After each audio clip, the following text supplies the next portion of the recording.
Misala Pébilembo, et solo, tout ce qui c'était comme d'habitude. Vous savez, à chaque fois, Doudou Montiri, Doudou Montiri, c'est quoi au juste? Oui, parce que j'ai compris une chose. Daniel Bumba et Dieli, Molangi, Baza na volonté à Kosa Moussala. Quand on dit la volonté politique, je vous assure, en termes d'infrastructure, Daniel Bumba, gouverneur à ville-province à Kinshasa, et Diel Molangi, vice-gouverneur, la publicité est meilleure. Parce que ceux qui vont chanter dans ce style, attaque gouverneur Moroté à Korana Bango. Alors nous tenons là à féliciter gestion Nabango et surtout en termes d'infrastructure, j'insiste sur le fait. Daniel Bumba et Diel Molangi, coup de chapeau Nabino, la Moussala qui toko bode kosala. Et en même temps aussi, gouvernement provincial, tout le monde CT, est fort au pays de Salé. Et je n'oublie pas, l'honorable Christian Boulou, salutation à vous, on a 5 sur 5, on a un Aristote Bongonda,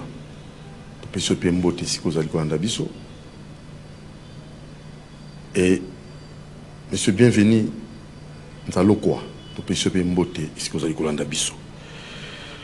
vous aurez à suivre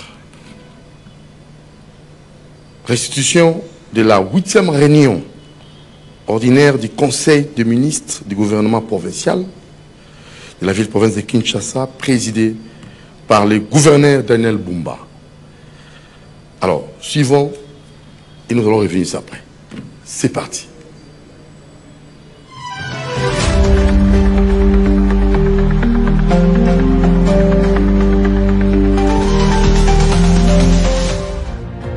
De la 8e réunion ordinaire du Conseil de ministres du gouvernement provincial de la ville de Kinshasa. Son Excellence, Monsieur le gouverneur de la ville de Kinshasa, Daniel Bumba Lubaki, a présidé ce jeudi 30 octobre 2025 à l'hôtel de ville de Kinshasa, la 8e réunion ordinaire du Conseil des ministres du gouvernement provincial de Kinshasa. 2 points figuraient à l'ordre du jour, à savoir, communication de Son Excellence, Monsieur le gouverneur, à la suite du réaménagement technique du gouvernement provincial du 15 octobre 2025. 2 points d'information. La communication du gouverneur s'est articulée principalement autour de la motivation du réaménagement gouvernemental récemment intervenu, ainsi que des actions prioritaires à mener dans le prochain mois. De la motivation du réaménagement du gouvernement provincial, le gouverneur a rappelé que ces réaménagements répondent à la nécessité de renforcer l'efficacité de l'action gouvernementale afin de mieux répondre aux attentes des Kinois, par la mise en œuvre rapide des réformes et des actions prévues. Il a insisté sur l'obligation de résultats, la discipline gouvernementale, la culture de la performance et la cohésion de l'équipe dans l'exécution de la feuille de route gouvernementale. Des actions prioritaires, de l'assainissement et de l'embellissement. S'agissant des actions prioritaires, l'autorité urbaine a donné des instructions relatives à l'accélération des travaux d'assainissement et d'embellissement de la ville, à la suite de l'acquisition d'un premier lot d'une centaine de camions bennes et du parachèvement de l'architecture institutionnelle de ces secteurs. Son Excellence, Monsieur le gouverneur, a insisté sur l'organisation rapide de la vision Kinshasa et Zobonga à travers les actions concrètes de la salubrité publique, l'élimination des dépotoirs sauvages, l'entretien régulier de la voirie, l'embellissement des espaces publics et l'implication communautaire, notamment à travers les salons organisés chaque week-end, des démolitions et la libération des espaces publics.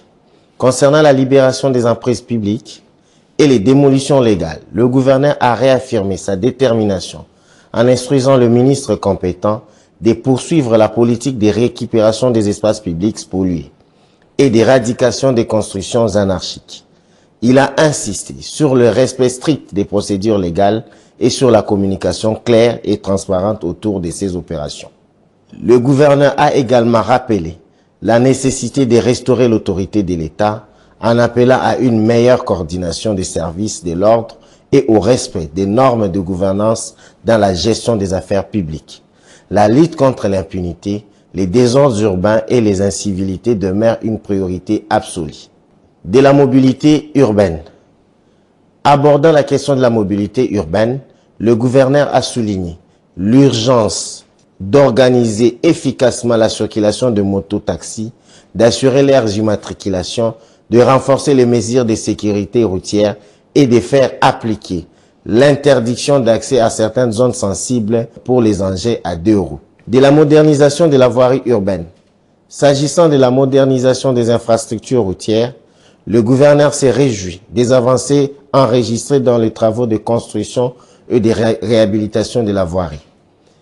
Plus de 100 km de routes ont déjà été construites, essentiellement en béton, conformément à l'engagement pris par l'autorité urbaine envers la population quinoise. En vue d'assurer la durabilité des infrastructures et d'améliorer la fluidité de la circulation. Le gouverneur a instruit le ministre des Infrastructures et Travaux publics de maintenir cet élan inédit de modernisation tout en levant des obstacles constatés sur certains chantiers connaissant une lenteur excessive. En conclusion, il a exhorté tous les membres du gouvernement provincial à faire preuve d'engagement, de réactivité dans la mise en œuvre des décisions prises dans l'intérêt supérieur de la population quinoise. 2. Point d'information. Intervention du ministre de la Santé publique, Hygiène et Prévention, Affaires sociales, Action humanitaire, Personnes vulnérables, Communication et porte-parole du gouvernement provincial. Le ministre a présenté un rapport portant sur la situation des sinistrés des pluies diluviennes des 4 et 5 avril 2025, la problématique des corps des indigents abandonnés dans le morgue de la ville. Point 1. Des sinistrés du pluie diluvienne d'avril 2025. Le ministre de la Santé a informé le Conseil que les personnes affectées par cette catastrophe naturelle, mais qui continuent à perturber l'ordre public, ont bel et bien bénéficié d'une prise en charge adéquate grâce à l'implication personnelle de son Excellence M. Félix Antoine Tshisekedi Tshilombo, président de la République et chef de l'État. Conformément aux instructions du chef de l'État, les sinistrés ont été hébergés, soignés et nourris pendant 4 mois dans les différents sites d'accueil aménagés à cet effet. Lors de la désactivation de ces sites, tous les ménages et personnes isolées ont perçu des frais de relogement à ne pas confondre avec indemnisation destinée à faciliter leur réinstallation et leur réintégration sociale. Le ministre de la Santé a déploré que 2 mois après la fermeture de ces sites, certaines revendications infondées soient relayées par des sinistrés manifestement manipulés. En conséquence, il se réserve le droit d'engager des poursuites judiciaires à l'encontre de tout fauteur de troubles, tout en réaffirmant que le processus de prise en charge s'est déroulé dans la transparence et conformément aux orientations du gouvernement central. Point 2. De la problématique des corps des indigents abandonnés dans le morgue, le ministre de la Santé a informé le Conseil qu'il a pris les dispositions nécessaires pour permettre une prise en charge adéquate des enterrements de cette catégorie sociale. Il a promis de collaborer avec son collègue en charge des finances, de l'économie et du numérique afin de créer un mécanisme de solidarité en faveur des indigents à travers une meilleure canalisation de recettes générées par le morgue de la ville pour leur assurer des obsèques rapides et dignes. Le Conseil a pris acte. Intervention du ministre de l'Éducation, Formation professionnelle, Citoyenneté, Genre et Famille. Le ministre de l'Éducation a informé le Conseil des préparatifs des obsèques de l'institutrice Elombé et a présenté les condoléances du gouvernement provincial à la famille éplorée. Le Conseil a pris acte et son Excellence Monsieur le Gouverneur a demandé la mise en place d'une commission chargée d'organiser des funérailles dignes en mémoire des feux Madame Elombé d'heureuse mémoire, symbole d'abnégation et de patriotisme dans la transmission du savoir aux écoliers. Le Conseil a débuté à 18h15 et a pris fin à 22h05. Fait à Kinshasa le 30 octobre 2025, Moutala Lukusa Israël, secrétaire exécutif du gouvernement, Dr Gongo Abakazi, patricien, porte-parole du gouvernement.